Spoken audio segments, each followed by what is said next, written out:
Good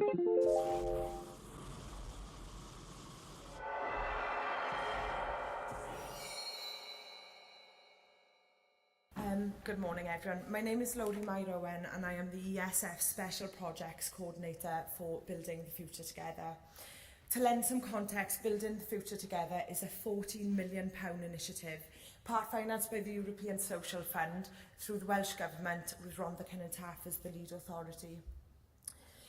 In June 2011, a programme was designed for young people aged 11 to 19 years of age accessing the special schools in Rhondda Cynon Taf.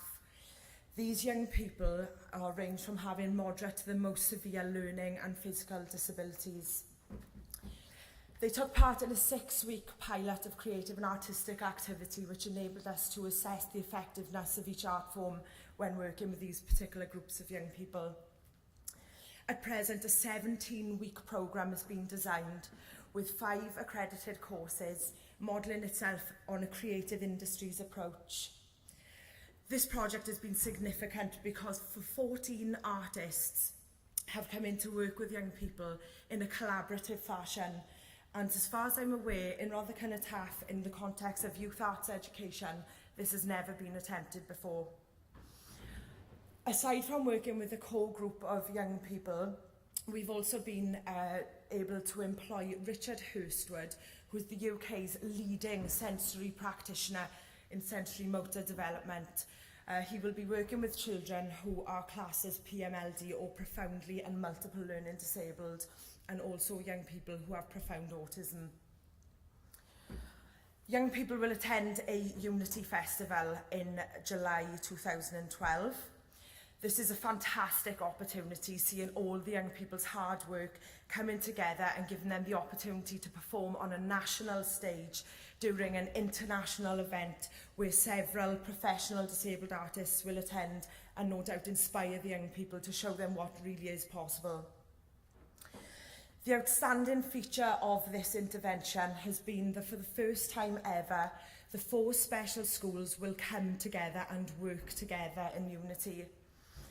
Young people with learning disabilities or physical disabilities, as you may be aware, are the most socially isolated group of young people in RCT.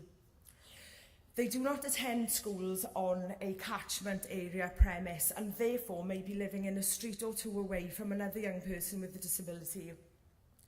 By bringing the 3 and 4 schools together, young people are able to forge new friendships and build a stronger network and a community of young people with disabilities who are feeling supported and engaged in society. I'm going to just go over to a DVD now that is a snapshot really of the first 6-week pilot. I hope you will see how much the children have benefited from this intervention. It's been a real pleasure to work with them. Thank you.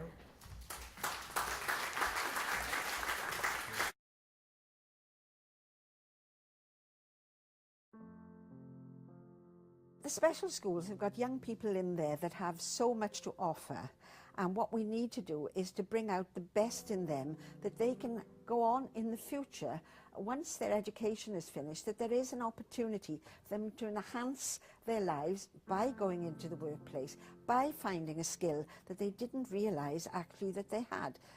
And I have to say, when anyone would go into those schools and see what we are offering then, was outstanding. But with Building the Future Together programme, there is far more now that we can tackle for these young people. So this is the Building the Future Together special projects.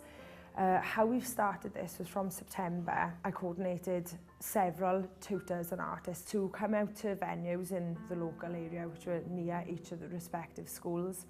The children got to engage in a 6-week pilot of artistic activity. Well, the outcome, there's lots of outcomes actually. There's lots of soft skills they'll get from it, you know, as in working as part of a team, gaining more confidence, not being scared, you know, to have a go at anything in front of people. The 4 special schools are working closer together, which we haven't really done. We wouldn't ordinarily have been able to access these projects at all. And you can see everyone just feels a lot more self-confident, a lot more comfortable, and I think a lot more ready to tackle tasks that they haven't tried before. They just seem to get all involved and they really enjoy working together, and you see a different side of them, I think, being outside the classroom setting. They don't get a lot of chance to mix with other children outside of school, so days like today are very good for the inclusive aspect as well, to make new friends and to build new social skills. I think seeing it in reality just makes it so worthwhile to actually witness some of the achievements of the young people and to have that ratified by parents as well, you know, that my son has actually now been able to achieve something he would never have done without building the future together.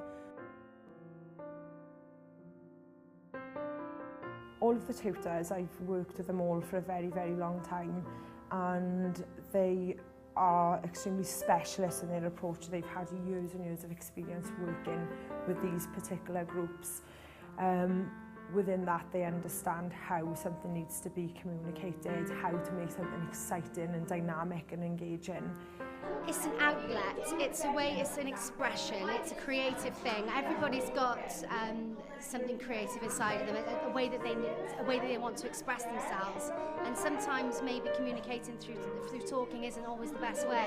Well, it's achieving something, I think, achieving something successfully is always really good for people's confidence. So I think the way that I teach is about achieving small steps and getting things right and gradually working towards doing something really, really good. Well, learning about confidence on the stage, learning about teamwork, trust, you know, and loads of confidence basically. It helps you out. So showing you now, like, don't be afraid, just believe in yourself. The support that you were given is fantastic. You know, we're really fortunate that we've got this in our community to help Keenan and other children with a disability. You never stop learning, do you? And I think it's by putting ourselves in situations which we ordinarily we wouldn't have done, then we think, well, actually, yeah, we can do that. And particularly around the pupils with more complex needs, because they're so challenging, because we want to be able to enable them to access as much as we can. We've introduced them to opportunities that they may not have otherwise been aware of, and I think we've got enough innovation within the service to be able to continue that momentum. Often them sitting in a classroom doesn't get the best out of them, so I think if they're up and they're moving and doing creative things, then they seem to really benefit from that. And I think each individual art form is so powerful in its own right to be able to draw out a different way of communicating for these children. The different textures and different techniques they are using is really good for them, because they don't get a lot of this normally, so it's really good for them. They've worked really hard and really well. It's very simple techniques she's using, and she's pushing on some of them to use a few more techniques, so yeah, it's very good. Yeah. I think it's just extending their sort of knowledge of arts and crafts materials, yeah, and just giving them a chance to express themselves in a different way.